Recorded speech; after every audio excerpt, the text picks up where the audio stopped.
नमस्कार दोस्तों, आप सुन रहे हैं मनी इन्वेस्टमेंट पॉडकास्ट। मैं हूं राहुल शर्मा और आज फिर हमारे साथ हैं विक्रम मेहता जी। विक्रम जी, आज का टॉपिक सबसे बेसिक लेकिन सबसे ज्यादा कंफ्यूजन वाला है। एसआईपी क्या है? लोग रोज पूछते हैं एसआईपी करूं या नहीं, कितना करूं, कहां से करूं। तो आज हम इसे जड़ से खत्म करने वाले हैं। शुरुआत करते हैं सबसे पहले सवाल से। सर, एसआईपी आखिर है क्या चीज? देखिए राहुल, एसआईपी का पूरा नाम है सिस्टमैटिक इन्वेस्टमेंट प्लान, लेकिन आम आदमी की भाषा में एसआईपी का मतलब है हर महीने थोड़ा थोड़ा पैसा बचाकर अमीर बनने का सबसे आसान और सबसे ताकतवर तरीका। ये वो जादू है जो एक चपरासी को भी 30-40 साल में करोड़पति बना सकता है। चपरासी को करोड़पति? ये कैसे संभव है? मान लीजिए कोई व्यक्ति 500 रुपए महीना एसआईपी करता है, 25 साल की उम्र से शुरू करता है, 60 साल तक चलाता है। 12% औसत रिटर्न मान लें। कुल पैसा लगाया 500 गुने 12 गुने 35 साल, सिर्फ 2.1 लाख रुपए। 35 साल बाद वैल्यू 9.5 से 10 करोड़ रुपए के करीब। हाँ, 10 करोड़। ये कंपाउंडिंग का असली चमत्कार है। तो एसआईपी असल में कंपाउंडिंग का हथियार है? 100%। एसआईपी 3 सबसे बड़ी ताकतों को एक साथ इस्तेमाल करता है: रुपी cost averaging, power of compounding और अनुशासन यानी कि डिसिप्लिन। रुपी कॉस्ट एवरेजिंग क्या भला है? ये एसआईपी का सबसे बड़ा सुपर पावर है। जब मार्केट ऊपर होता है 500 रुपए से कम यूनिट मिलती हैं। जब मार्केट नीचे गिरता है उसी 500 रुपए से ज्यादा यूनिट मिल जाती हैं। लंबे समय में आपका औसत खरीद मूल्य बहुत कम रहता है, यानी मार्केट जितना गिरेगा उतना ही आपका फायदा। यानी मार्केट गिरना हमारे लिए अच्छा है? एसआईपी करने वाले के लिए मार्केट का गिरना त्योहार होता है। 2020 में जब निफ्टी 7,500 पे था, उस समय जिसने भी एसआईपी जारी रखी या बढ़ाई, आज उसका रिटर्न 28-30% सालाना चल रहा है। जो लोग डर के रुक गए आज पछता रहे हैं। लमसम और एसआईपी में फर्क क्या है? लमसम मतलब एक बार में सारा पैसा डाल दो। एसआईपी मतलब हर महीने थोड़ा थोड़ा।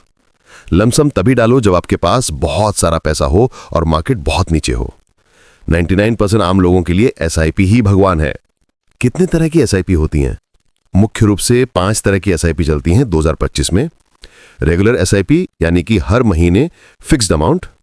स्टेप अप एसआईपी यानी कि हर साल 10-15-20% बढ़ती हुई। फ्लेक्सी एसआईपी यानी कि जब मन करे तब अमाउंट बदल सकते हो। ट्रिगर एसआईपी यानी कि जब एनएवी 10% गिरे तो ऑटो एक्स्ट्रा एसआईपी लग जाए। परपेचुअल एसआईपी यानी कि कोई एंड डेट नहीं, जब तक आप बंद न करो चलती रहे। स्टेप अप एसआईपी क्यों जरूरी है? क्योंकि आपकी सैलरी हर साल बढ़ती है, महंगाई बढ़ती है। अगर आप 10 साल तक एक ही 5,000 रुपए डालते रहे तो 10 साल बाद वो 5,000 की वैल्यू सिर्फ 2,500 रह जाएगी। हर साल 10-15-20% बढ़ाओ तो आपका कॉर्पस 4-5 गुना ज्यादा बनेगा। 500 रुपए से एसआईपी शुरू करने वाले को 30 साल बाद कितना मिलेगा? 12% औसत रिटर्न माने। 30 साल तक 500 पर महीना, कुल इन्वेस्टमेंट 1.8 लाख रुपए, वैल्यू लगभग 2.3 करोड़ रुपए। 1000 पर महीना, वैल्यू लगभग 4.6 करोड़। 5,000 पर महीना, वैल्यू लगभग 23 करोड़।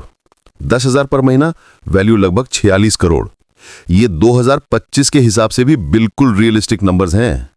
कितने साल तक एसआईपी चलानी चाहिए? न्यूनतम 10 साल, अच्छा रिजल्ट 15 साल, शानदार रिजल्ट 20+ साल। 20 साल से कम एसआईपी का पूरा जादू नहीं खुलता। क्या एसआईपी में कभी नुकसान भी हो सकता है? हाँ, अगर आप 3 से 5 साल में निकालोगे तो नुकसान हो सकता है, लेकिन 10 साल से ज्यादा रखोगे तो इक्विटी एसआईपी में अब तक कभी किसी को नुकसान नहीं हुआ है। 1980 से लेकर आज तक का डेटा है ये। 15 साल से ऊपर तो 99.9% चांस है कि आपका रिटर्न 12% से ऊपर होगा। 2025 में कौन से फंड में एसआईपी करनी चाहिए? 3 कैटेगरी सबसे सिक्योर और बेस्ट हैं: Nifty 50 index fund, Nifty next 50 index fund और फ्लेक्सी कैप फंड। पराग पारेख, कैनोरबेको, पीपीएफएस जैसे शुरुआत में 70% इंडेक्स और 30% अच्छा फ्लेक्सी कैप काफी है। क्या रोज, हफ्ते या महीने में एसआईपी करनी चाहिए? महीने में एक बार ही काफी है। हफ्ते या रोज की एसआईपी में कोई खास फायदा नहीं मिलता, बस अनुशासन बनता है। अगर 6 महीने एसआईपी नहीं डाल पाए तो क्या होगा? कोई पेनल्टी नहीं, बस आपका कंपाउंडिंग थोड़ा स्लो हो जाएगा। जब पैसा आए फिर से शुरू कर दो। महिलाओं के लिए एसआईपी अलग होती है क्या? नहीं, एसआईपी तो सबके लिए एक जैसी है, लेकिन महिलाएं आमतौर पर ज्यादा अनुशासित होती हैं, ज्यादा लंबे समय तक चलाती हैं, इसलिए उनका रिजल्ट पुरुषों से बेहतर आता है। रिटायरमेंट के लिए एसआईपी कैसे प्लान करें? 50 साल की उम्र तक पहुंचते पहुंचते कम से कम 5 से 7 करोड़ का कॉर्पस बनाना चाहिए। उसके लिए 30-35 साल की उम्र से 20-30 हजार महीना एसआईपी शुरू कर दो। रिटायरमेंट के बाद एसडब्ल्यूपी शुरू कर दो, यानी कि सिस्टमैटिक विड्रॉल प्लान। हर महीने पैसा आता रहेगा। अगर कोई 40 साल की उम्र में शुरू करे तो? देर है लेकिन अंधेर नहीं है। 40 साल की उम्र में शुरू करके भी 20 साल में 15-20 हजार महीना एसआईपी से 4 से 5 करोड़ तक बन सकते हैं। बस थोड़ा ज्यादा अमाउंट डालना पड़ेगा और थोड़ा रिस्क लेना पड़ेगा। एसआईपी बंद करने का सही समय कब होता है? तब जब आपका लक्ष्य पूरा हो जाए या जब आपको सच में पैसे की जरूरत पड़े, वरना जिंदगी भर चलने दो। मरने से पहले बच्चों को ट्रांसफर कर दो। आखिरी सवाल, आज का कोई श्रोता अगर सिर्फ एक चीज याद रखे तो वो क्या होगी? बस एक लाइन, एसआईपी शुरू कर दो। जितनी जल्दी उतना अच्छा, जितनी लंबी उतना अमीर। बाकी सब अपने आप हो जाएगा। विक्रम जी, आपने एसआईपी को इतना सरल और इतना ताकतवर बना दिया। श्रोताओं, अगर आपने अभी तक एसआईपी शुरू नहीं की है तो आज का दिन है, कल से नहीं, आज से। अगले एपिसोड में बात करेंगे 2025 में टॉप 10 एसआईपी फंड्स जिनमें पैसा डाल के सो जाओ। तब तक के लिए एसआईपी शुरू करो, अमीर बनो। नमस्कार।